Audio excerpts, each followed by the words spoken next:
Ya el hermano Abraham ya leyó el libro de los Hechos del 16 del 11 al 15 y vamos a hablar hoy de Lidia. Lidia. ¿Ya están parqueados en el libro de los Hechos? ¿Sí o no?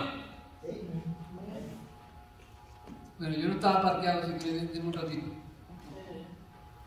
Amén. Entonces, la historia de Lidia sucede en el segundo viaje misionero de Pablo, que empieza en Hechos 15 al 36 hasta Hechos 18-22. El propósito de este viaje era visitar las iglesias que ellos habían fundado. Fíjense en el 15:36, ¿qué es lo que dice? Dice, después de algunos días, Pablo dijo a Bernabé, volvamos y visitemos a los hermanos en todas las ciudades donde hemos proclamado la palabra del Señor para ver cómo están. O sea que fundaron una iglesia y estaban haciendo como un recorrido a esas diferentes iglesias para ver cómo estaban haciendo. Pero lamentablemente eso hubo un desacuerdo entre Pablo y Barnabás. ¿Y qué pasó con ese desacuerdo? Bueno, lamentablemente Barnabás tenía un primo que se llamaba Juan Marco. Y Juan Marco en un tiempo pasado los había desertado. Entonces por eso Pablo no quería llevárselo a él. Pero Barnabás, como se sabe cómo es la familia, se lo quería llevar a él. Entonces hubo una discusión bien fuerte entre Pablo y Barnabás. Eso lo podemos ver en el capítulo 15 del 37 al 39. Dice la palabra: Bernabé quería llevar también con ellos a Juan llamado Marcos, pero Pablo consideraba que no debía llevar consigo a quien los había desertado en Panfilia y no los había acompañado en la obra. O sea, se fue, los desertó. Sin embargo, el trabajo de Dios del esparcimiento de la palabra no iba a parar por eso. Amén. Bernabé y Juan Marcos prosiguieron a Chipre, eso está en el versículo 39, y Pablo y Silas prosiguieron a Siria y a Cilicia. Ahora, después de Siria y Cilicia, viajan a Derbe y a Listra, y es aquí donde conocen a Timoteo, y Pablo decide invitarlo a él. Eso está en el 16 del 1 al 3. Ahora, con una ayuda extra, Pablo decide ir más al oeste, o sea, al Asia Menor, donde estaban las ciudades de Filadelfia, Sardis, Tiatira, Pérgamo, Esmirna, Efesos y Laodicea. ¿Le suenan esas iglesias? El libro del Apocalipsis, ¿verdad que sí? Interesante. Entonces, no quería ir al este porque ya había estado allí, no podía ir al sur, estaba bloqueado por el agua en el sur, y él quería ir al oeste, pero el Espíritu se lo impidió. El Espíritu lo impidió. En el 16:6 dice la palabra: pasaron por la región de Frigia y Galacia, habiendo sido impedidos por el Espíritu Santo de hablar la palabra en Asia. Fueron impedidos por el Espíritu. O sea, el Espíritu no los dejó llevar en esa dirección. Entonces lo único que le quedaba era viajar al norte, y por eso intentó ir a Bitinia, que era un poquito del norte. Pero el Espíritu allí se lo impidió también. Fíjense en el 7, dice: y cuando llegaron a Misia, intentaron ir a Bitinia, pero el Espíritu de Jesús no se lo permitió. Entonces usted se dice: pero bueno, entonces, ¿qué es lo que está pasando? Perdón, me acerqué mucho al micrófono. ¿Qué es lo que está pasando? Entonces llegaron a otra ciudad norteña llamada Misia, y de allí pasaron a Troas, una ciudad griega famosa por Helena de Troya. ¿Saben quién es Helena de Troya? Homero, un gran escritor. Pitágoras. Yo me acuerdo que cuando estaba en la facultad de ingeniería, aprendí el teorema de Pitágoras. Era de matemática, era un matemático. Hipócrates, el padre de la medicina, y muchos más. Amén. Entonces aquí es donde Dios le aclara la situación a Pablo a través de una visión. ¿Cuál fue esa visión? Eso está en el versículo del 9 al 10. Dice la palabra: por la noche se le mostró a Pablo una visión. Un hombre de Macedonia estaba de pie, suplicándole diciendo: pasa a Macedonia y ayúdanos. Entonces ya como se aclara un poquito la cosa, ¿verdad? El Espíritu no quería que fuera para este lugar, no quería que fuera para este lugar, pero sí quería que fuera para Macedonia. En Troas sucede algo bien importante. ¿Qué pasa en Troas? Y nos vamos al versículo en el 10, dice: enseguida procuramos. Déjenme llevarlo un poquito más arriba. Fíjense en el 7 dice, y cuando llegaron a Misia, intentaron. ¿Cómo es? ¿Quiénes intentaron? Ellos, el pronombre personal en la tercera persona. Cuando llega el versículo 10, dice la palabra, cuando tuvo la visión, enseguida procuramos. Eso está hablando del presente plural. ¿Y qué pasó allí? Bueno, lo que pasó allí es que una persona, el doctor Lucas, se agregó a esa reunión. Entonces era Timoteo, era Lucas, era Pablo y era Silas. Los cuatro. Por eso es que ahí empieza a hablar Lucas, que es el autor del libro de los Hechos. Empieza a hablar de nosotros, navegamos, dice en un lado. Después en otra parte dice quedamos. Después dice pensábamos, porque Lucas estaba en ese grupo, había entrado en ese grupo. Amén. Ok, y aquí es donde tengo un pensamiento bien interesante. No importa qué tan frecuentemente Dios te cambie tus planes. Lo importante es que cuando estás en el plan de Dios, Él te va a proveer los recursos para llevar a cabo ese plan. ¿Y por qué yo digo eso? Bueno, si se va al 16:11 dice la palabra, así que zarpando de Troas, navegamos. ¿Qué pasó allí? ¿Qué proveyó Dios? Un barquito chiquitito. ¿Se acuerdan de esa canción? Un barquito chiquitito, no se la cantaban a los niños. Dios proveyó de un barco porque para allá era donde Dios quería que fuera. Y Dios se lo dio. Ahí en el 11 otra vez. Así que zarpando de Troas, navegamos con rumbo directo a Samotracia y el día siguiente a Neápolis. Entonces, a mitad del camino paran a descansar en la pequeña isla de Samotracia y luego al siguiente día llegan a Neápolis. ¿Qué era Neápolis? Era el puerto de Filipos. Entonces, cuando llegan a Neápolis, tenían que caminar 10 millas para poder llegar a Filipos. O sea, un viaje larguísimo. Y en el versículo 3 entonces, es donde Pablo tiene un plan de acción para compartir el Evangelio con unas mujeres que estaban reunidas en el río. ¿Por qué? Porque lamentablemente para que una sinagoga pudiera estar en una ciudad, tenía que tener por lo menos 10 hombres. Y no los había. 10 hombres que conocieran al Dios de Israel. Y no los había. Entonces, ¿qué es lo que hacía la gente?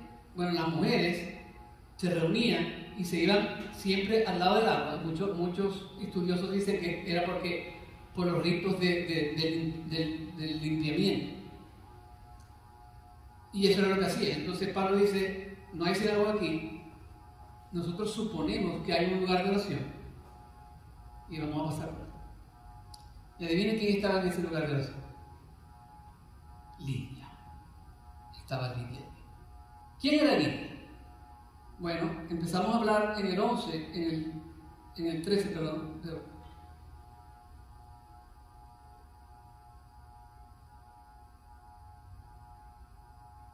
En el 14. Dice, estaba escuchando una cierta mujer llamada Lidia. ¿De dónde era Lidia? De Tiatira. Era una ciudad en el Asia Menor.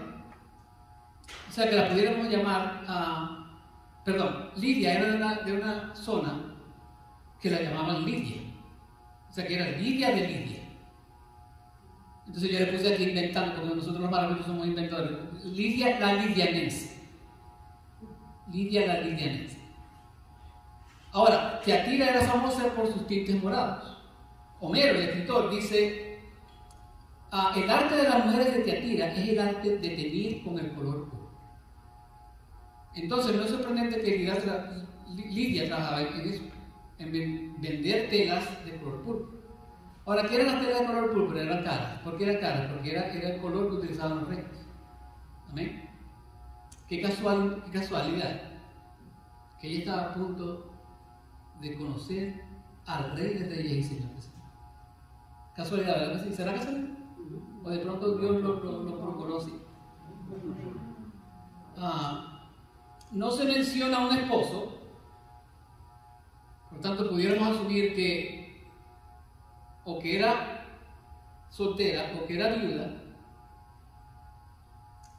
o que simplemente era una mujer de mucho dinero y que tenía mucha gente que la ayudaba en su casa. ¿Amén? Tenía mucha gente que la ayudaba en su casa. Ok, esa es Lidia, en el sentido físico. Ahora, ¿cuáles son las características espirituales de Lidia que nosotros queremos discutir en esta mañana? Bueno, la primera es que tenía un corazón adorador. Fíjense en el 14b, dice la palabra: y estaba escuchando cierta mujer llamada Lidia, de la ciudad de Tiatira, vendedora de telas de púrpuras, que adoraba a Dios, y el Señor abrió su corazón.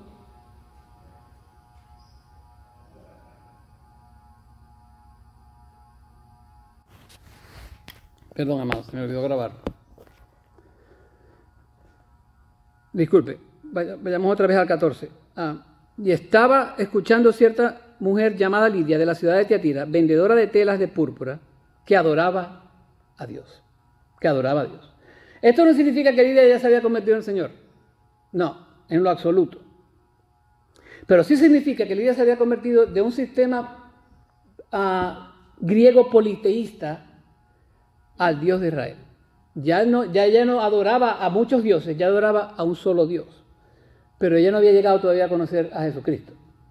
Pero estaba en buen camino.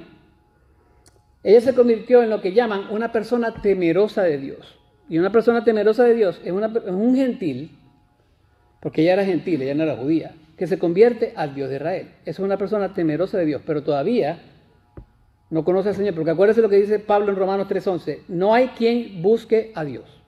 Acuérdense que Dios busca primero, ¿verdad que sí?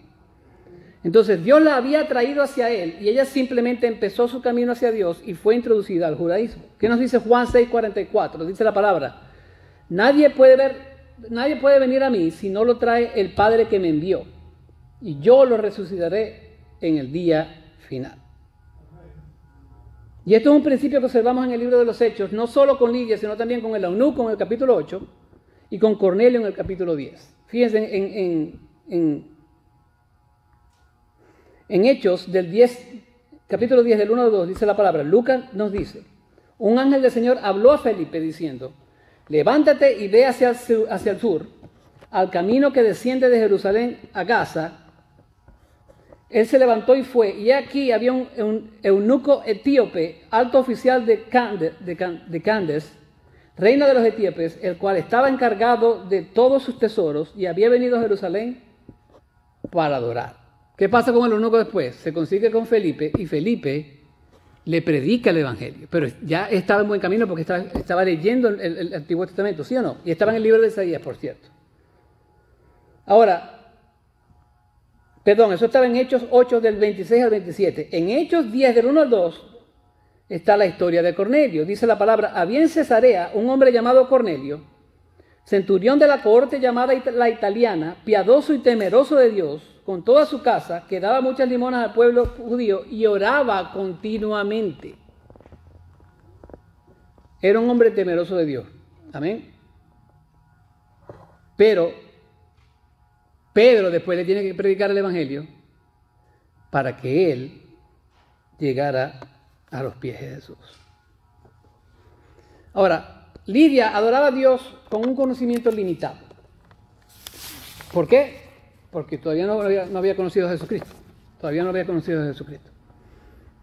Ahora, ¿qué significa ser adorador de Dios? ¿Qué significa ser adorador de Dios? La verdadera adoración a Dios es cuando lo amamos con todo nuestro corazón, nuestra alma, nuestra mente, nuestras fuerzas.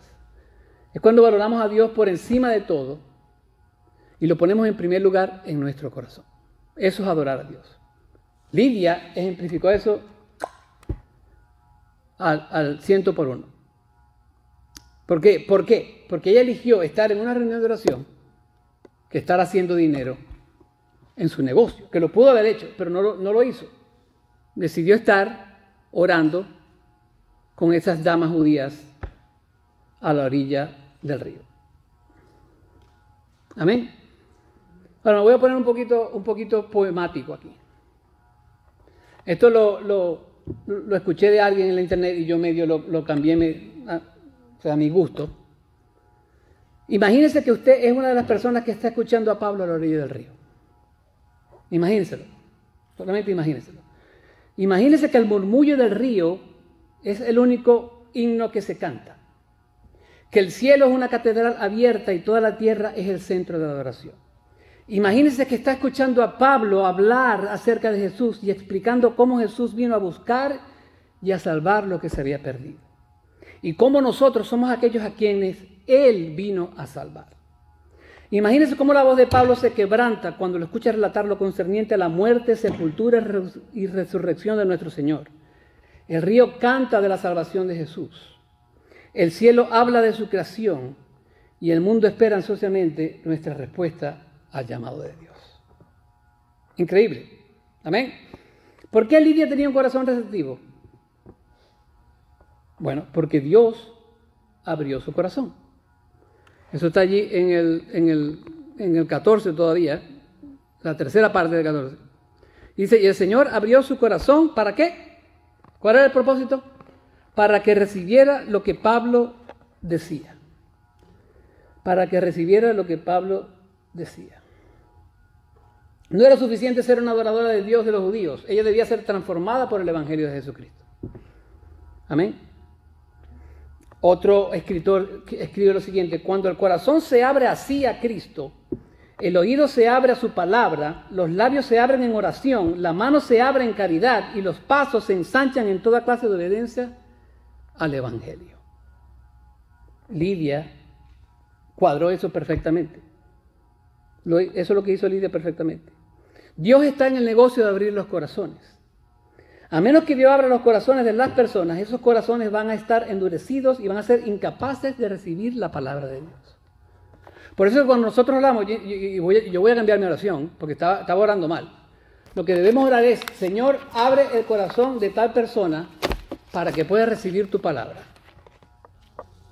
Y para que tú puedas llegar en su corazón. Si Dios no abre el corazón de las personas, es imposible que vaya a venir a Él. Mire, su trabajo no es convertir a la persona, su trabajo es compartir el Evangelio de Jesucristo a través de su Espíritu. ¿Amén? Escucho muy pocos aménes. ¿Amén? Amén. Así es que me gusta.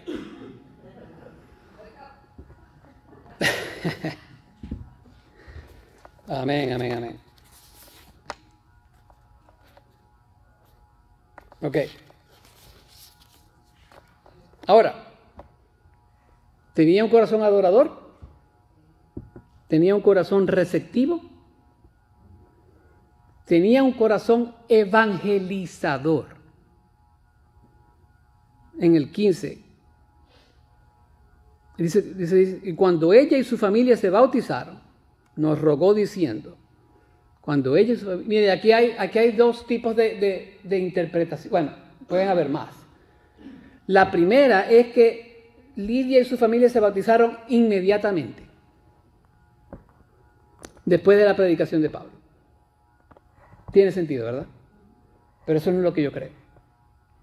Yo le voy a explicar lo que yo creo. Yo creo que Lidia creyó, se fue a su casa, compartió el Evangelio con su familia y después ella decidió bautizarse con su familia en el río. ¿Por qué yo creo esto? Bueno, acuérdense en el versículo 16:5, si mal no recuerdo, el apóstol Pablo y sus compañeros dicen que se iban a quedar por varios días.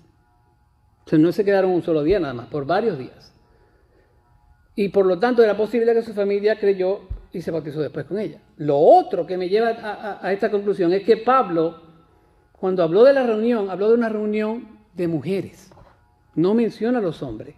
Si hubieran habido hombres en esa reunión, Pablo, por cuestiones de cultura, tuvo que hablarle primero a esos hombres y después hablarle a las mujeres. Ahora, es posible que de pronto tenía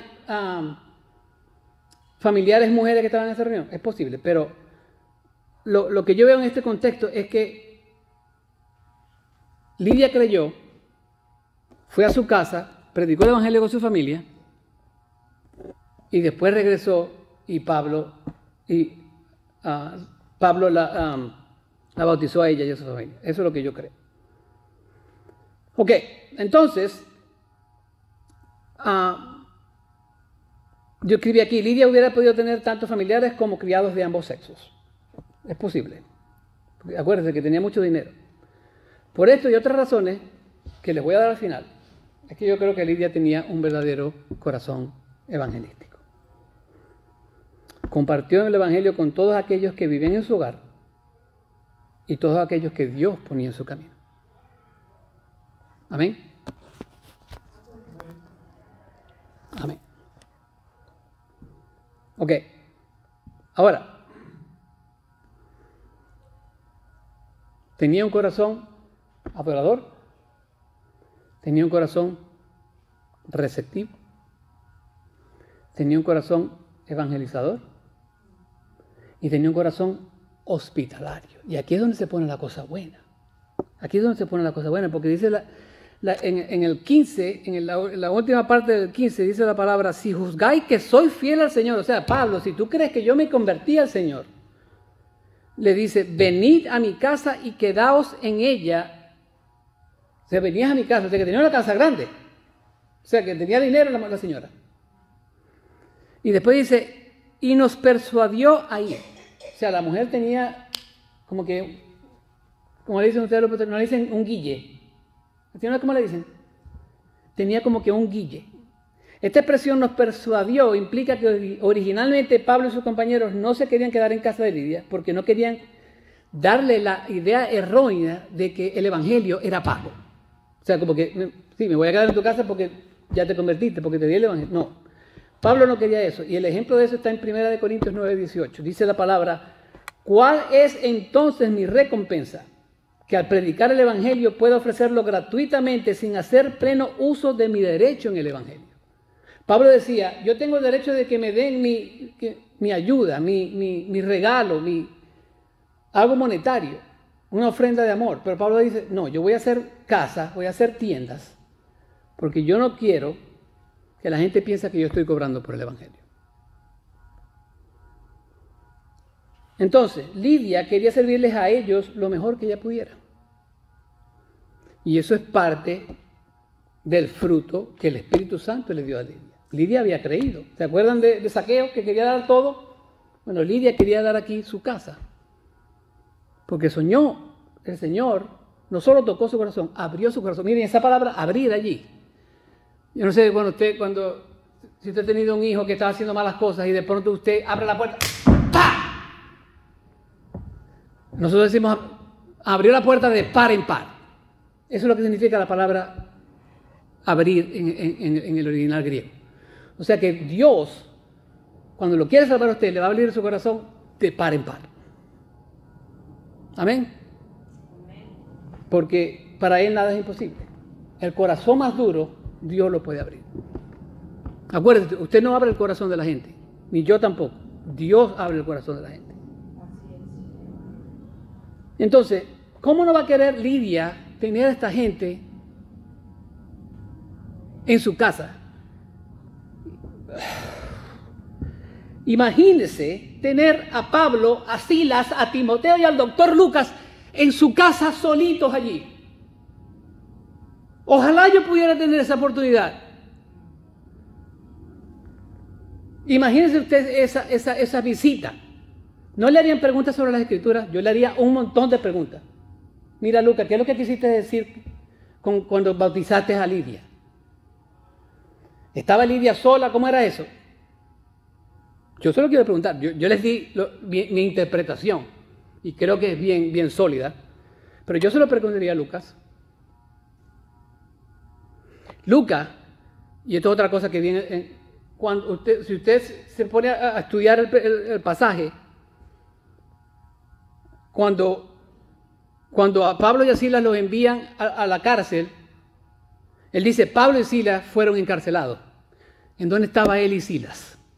El texto no me dice nada. Quizás de pronto se quedaron en Filipos con Lidia, pero no me dice nada. Eso se lo pudiera preguntar a Lucas. Lucas, ¿qué te hiciste cuando estaba Pablo y Silas en la cárcel? ¿Te oíste cómo jugaba Marco? Estoy echando broma. ¿No le pedirían que oraran por ustedes?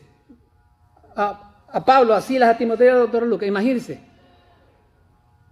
que Pablo, Silas, el doctor Lucas y Timoteo le pongan las manos, como lo que dice Santiago, y oren por usted, por su sanación, por sus hijos, por la salvación de un familiar. Increíble. ¿No se preocuparía usted por conocer mejor a esos grandes apóstoles y predicadores del Señor Jesucristo? Yo me imagino que todas esas cosas Lidia tenía en su cabeza. Y de pronto tuvieron conversaciones increíbles en esa casa. La hospitalidad en esos tiempos era algo que la gente tomaba muy en serio. Por ejemplo, las últimas semanas estuvimos hablando de Zaqueo y hablamos de la hospitalidad que le ofreció el Señor, ¿verdad que sí? Bueno, en la casa de Marta y María, en Lucas 10, 38 y 39, podemos ver otro ejemplo. Dice, mientras iban ellos de camino, él entró en cierta aldea y una mujer que llamada Marta le recibió en su casa.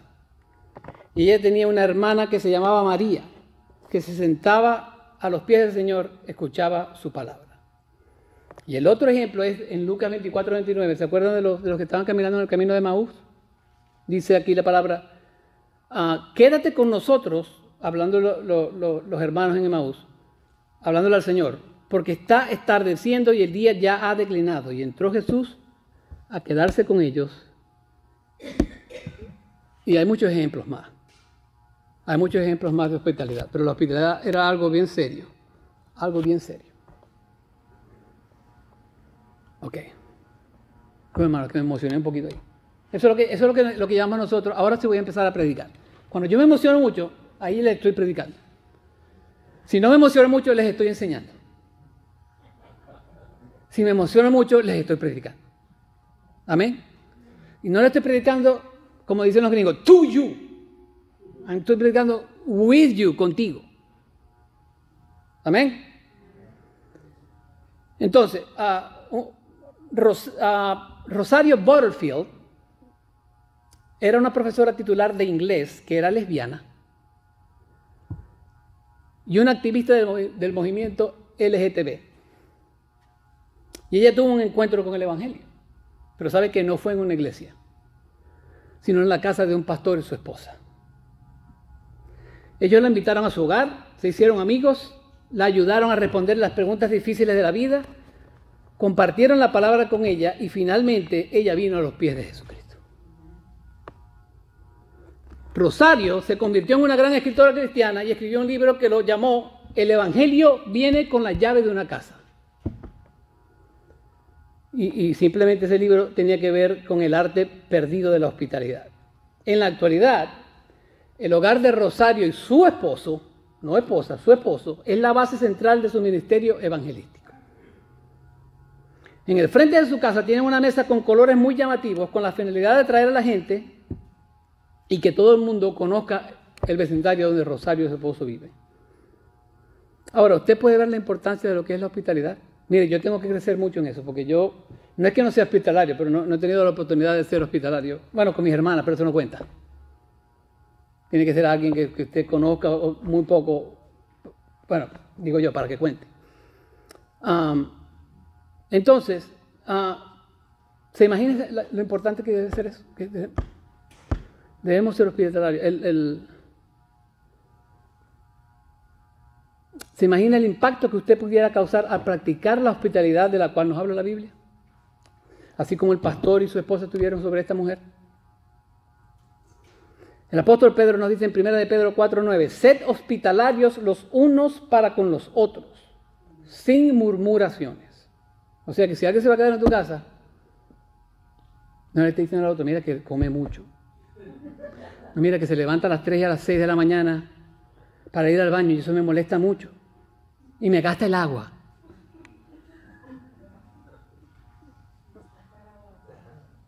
Hágalo sin murmuraciones, hermano. Sin murmuraciones. Ahora, estos ejemplos que hemos visto son increíbles. Pero ¿sabe quién es el mejor ejemplo de la hospitalidad? Nuestro Señor Jesús. ¿Por qué yo digo eso? Porque Jesús, a través de la cruz, nos invita a su casa celestial, una vez que partamos en este mundo. Juan 14, del 1 al 3 nos dice, no se turbe su corazón, crea en Dios, crean también en mí. En la casa de mi Padre hay muchas moradas. Si no fuera así, se lo hubiera dicho, porque yo voy a preparar un lugar para ustedes. Y si me voy, les preparo un lugar. vendré otra vez y los tomaré a donde yo voy, para que donde yo esté, allí estén ustedes también. ¿No es una gran promesa? Una bella promesa, ¿sí o no? Lidia nunca se hubiera imaginado que el abrir su casa iba a ayudar a la promoción del Evangelio, no solo en Europa, sino también en el resto del mundo. No quiero predicar aquí hasta las 2 de la tarde, pero no, estoy echando broma. Yo quiero que sigan viniendo. Lidia es considerada la primera persona que se convirtió en Europa. Acuérdense que Pablo estaba yendo a áreas donde no se había predicado el Evangelio. Ella fue la primera que se convirtió en Europa. Lidia fue una pieza clave para la fundación y desarrollo de la iglesia de los filipenses. Filipenses 1 del 3 al 6 dice: doy gracias a mi Dios siempre que me acuerdo de vosotros, orando siempre con gozo en cada una de mis oraciones por todos vosotros, por vuestra participación en el Evangelio desde el primer día hasta ahora, estando convencido precisamente de esto, y que Él comenzó en vosotros la buena obra, la perfeccionará hasta el día de Jesucristo. ¿Cuál fue ese primer día? El día en que precisamente Pablo le predicó el Evangelio a Lidia. Ese fue el primer día, porque ese era el área de Filipos, una colonia romana, lo dice Hechos 16. ¿Cómo participó Lidia en el principio? Porque Pablo está hablando de la participación de los filipenses y Lidia era de esa iglesia. Bueno, ella participó al principio ofreciendo su hogar a los predicadores itinerantes. Hechos 16:15b dice: cuando ella y su familia se bautizaron, nos rogó diciendo: si juzgáis que soy fiel al Señor, venid a mi casa y quedaos en ella.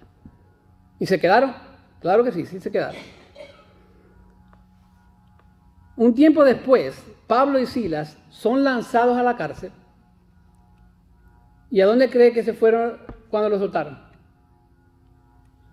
A la casa de Lidia. Vaya al 16, versículo 40, el último versículo del capítulo 16, dice la palabra: cuando salieron de la cárcel, fueron a casa de Lidia y al ver a los hermanos, los consolaron y partieron. Los consolaron y partieron. La casa de Lidia entonces se convirtió en el primer lugar de reunión de la iglesia de los filipenses. ¿Qué le parece eso? La obediencia de Lidia al aceptar el llamado del Señor extendió el Evangelio no solo en Filipos, sino también en el resto de Europa.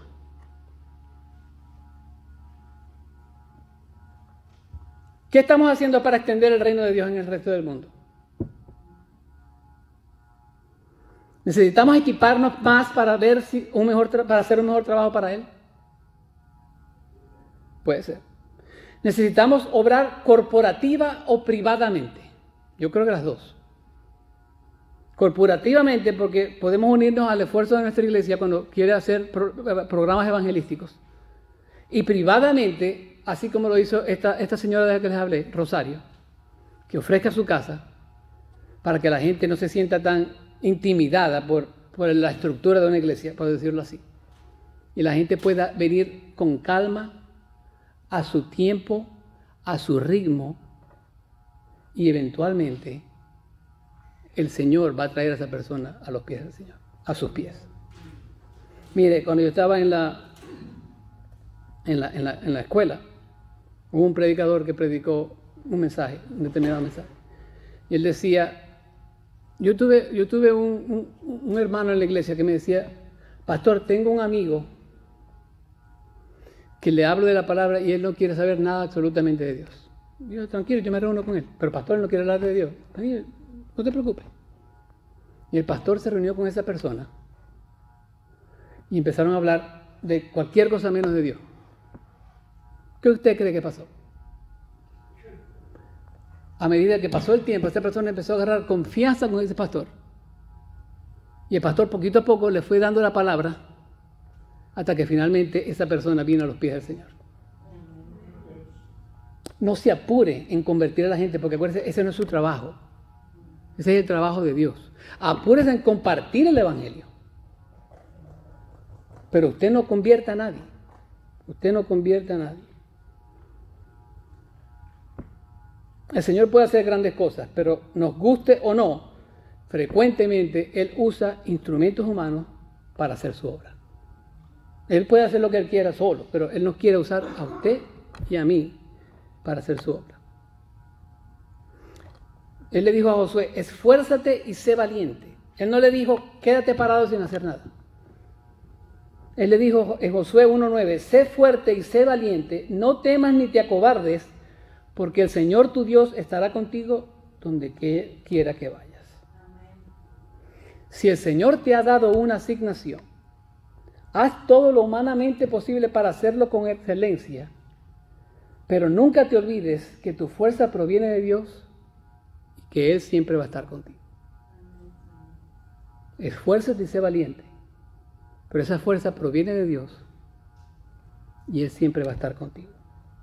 Lidia le ofreció a Jesús lo que ella tenía y lo puso en práctica como prueba de su verdadera conversión. Puso su don de hospitalidad a trabajar. ¿Qué dones tienes que puedes ofrecerle al Señor para expandir su reino? No lo escondas. No lo escondas. Ponlos en práctica y así como Lidia, no te vas a poder imaginar el impacto que tú vas a causar en este mundo y en futuras generaciones. Hazte 2 preguntas hoy, antes de que te vayas de aquí de la iglesia. Una, ¿qué dones le puedes ofrecer a Dios? Miren, los estudiosos dicen que cada uno de nosotros tiene por lo menos un don. Hay muchos que tienen 2 y 3 y 4 y 5 y 6, pero por lo menos tenemos un don. Ofréceselo a Dios. Y lo otro, ora para que el Señor te dé la sabiduría en dónde poner en práctica ese don. Amén. Entonces, en resumir, ella tuvo un corazón ¿qué? Adorador, un corazón receptivo, un corazón evangelístico y un corazón ¿qué? Hospitalario. Vamos a orar. Padre Celestial, en el nombre de tu Hijo Jesús, gracias Señor por Lidia y ese ejemplo tan magnífico que ella presentó para todos nosotros, Señor. La primera persona que se convirtió en Europa, Señor. ¡Wow! O sea que prácticamente, Señor, nosotros probablemente somos productos de ella, porque de Europa se fue al oeste. Y gracias, Señor. Gracias por ejemplos como ella. Gracias por los misioneros que ahora en este momento están en diferentes partes del mundo sacrificando sus vidas, Señor, para llevar tu evangelio y para que mucha gente venga a tus pies y para que muchos no tengan que irse al infierno, Padre Santo. Ayúdanos, Padre, a tener algo en nuestra iglesia y en nuestra vida privada que nos ayude a expandir ese evangelio lo mejor que podamos, Señor. Y ponga en nuestros corazones el deseo de compartir tu evangelio. Y quítanos el deseo de querer convertir a la gente, porque nosotros no convertimos a nadie, Señor. Tu Espíritu Santo hace eso. Gracias, Padre. Padre, ahora que nos vayamos, Señor, bendice nuestro camino, nuestros pasos y protégenos del enemigo, porque yo sé, Señor, yo lo he sentido, esa batalla espiritual, que Él quiere que paremos de trabajar, Señor. Pero como dice Pablo, Señor, si Dios conmigo, ¿quién contra mí? Ayúdanos, Señor. Danos un magnífico día. Te damos gloria, te damos alabanza, porque tú eres el nombre que es sobre todo nombre. Gracias, Señor. En el nombre de tu Hijo Jesús. Amén. Amén. Aleluya. Han despedido, mi hermano.